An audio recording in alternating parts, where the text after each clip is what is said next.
შრომის ბაზრის კვლევის შედეგები იმაზე შემაშფოთებელია, ვიდრე ერთი შეხედვით შეიძლებოდა გვეფიქრა.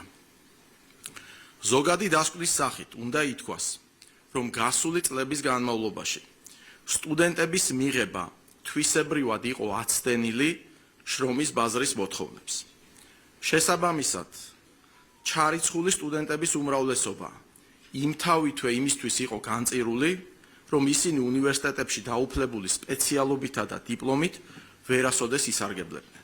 სახელმწიფო უნივერსიტეტებში კვოტები ერთი ქალაქი ერთი ფაკულტეტის პრინციპით, უნივერსიტეტების ტრადიციული პროფილის გათვალისწინებით გადანაწილდება. ივანე ჯავახიშვილის სახელობის თბილისის სახელმწიფო უნივერსიტეტში მიღება გამოცხადდება ისეთ მიმართულებებზე, როგორიცაა ზუსტი და საბუნებისმეტყველო მეცნიერებები, ჰუმანიტარული მეცნიერებები პედაგოგიკის გამოკლებით, სამართალი, ეკონომიკა და ბიზნესის ადმინისტრირება, სოციალური და პოლიტიკური მეცნიერებები. საქართველოს ტექნიკურ უნივერსიტეტში მიღება გამოცხადდება საინჟინრო ტექნიკურ დისციპლინებზე. თბილისის სახელმწიფო სამედიცინო უნივერსიტეტში მიღება გამოცხადდება მედიცინის სპეციალობებზე. ილიას სახელმწიფო უნივერსიტეტში მიღება გამოცხადდება პედაგოგიკის პროგრამებსა და აბეთ აკრედიტაციის მქონე STEM სპეციალობებზე. ბათუმისა და ქუთაისის უნივერსიტეტები შეინარჩუნებენ მრავალფუნქციურ დატვირთვას. დადგენილ კვოტებზე დამატებით სტუდენტთა მიღება გამონაკლისის სახით შეიძლება მოხდეს იმ შემთხვევაში, თუ ერთიანი ეროვნული გამოცდების შედეგად ბოლო ადგილზე მოხვდა თანაბარი ქულების მქონე 2 ან მეტი სტუდენტი. სტუდენტთა მიღების ახალი წესები ბათუმისა და ქუთაისის სახელმწიფო უნივერსიტეტებს არ შეეხებათ. რეფორმა მათი მრავალფუნქციური დატვირთვის შენარჩუნებას ითვალისწინებს. ყველა ის მიმართულება, რომელი მიმართულებაც ფუნქციონირებდა ფაკულტეტების სახით ბათუმის უნივერსიტეტში, შეინარჩუნა თავისი სტატუსი. ეხლა მიმდინარეობს მუშაობა ანკეტა-კითხვარების გაგზავნასთან დაკავშირებით და დაახლოებით მარტის თვეში უკვე სტუდენტთა რაოდენობებიც იქნება ცნობილი. პირველი და ჯერჯერობით ერთადერთი, ვინც სტუდენტთა მიღების კვოტირებას ეწინააღმდეგება ილიას სახელმწიფო უნივერსიტეტია, სადაც ამბობენ, რომ ამ რეფორმით ხელისუფლება მათი უნივერსიტეტის ავტონომიურობის და დამოუკიდებლობის გაუქმებას ცდილობს.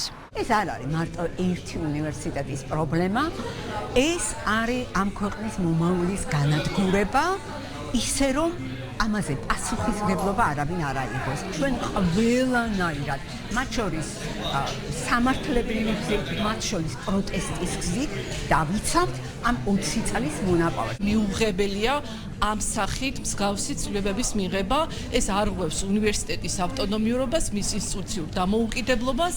განათლების რეფორმის ამ ნაწილს სრულად იზიარებს თბილისის სახელმწიფო უნივერსიტეტის რექტორი. ჯაბა სამუშია მიიჩნევს, რომ სტუდენტთა მიღების ახალი წესები თბილისის სახელმწიფო უნივერსიტეტს კონკურენტ უნარიან საგანმანათლებლო დაწესებულებად აქცევს.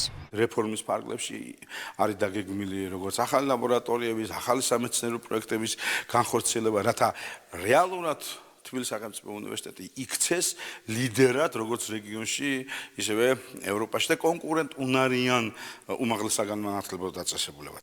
მთავრობის მიზანს მხოლოდ ახალგაზრდებისთვის თანამედროვე სტანდარტების უმაღლესი განათლების მიღება არ წარმოადგენს. პრემიერ-მინისტრი ამბობს, რომ ეს რეფორმა თბილისის სახელმწიფო უნივერსიტეტს დედა უნივერსიტეტის სტატუსს და იმ მისიას დაუბრუნებს, რომელიც მან ჯერ 90-იან წლებში, შემდეგ კი 2004-2012 წლებში დაკარგა.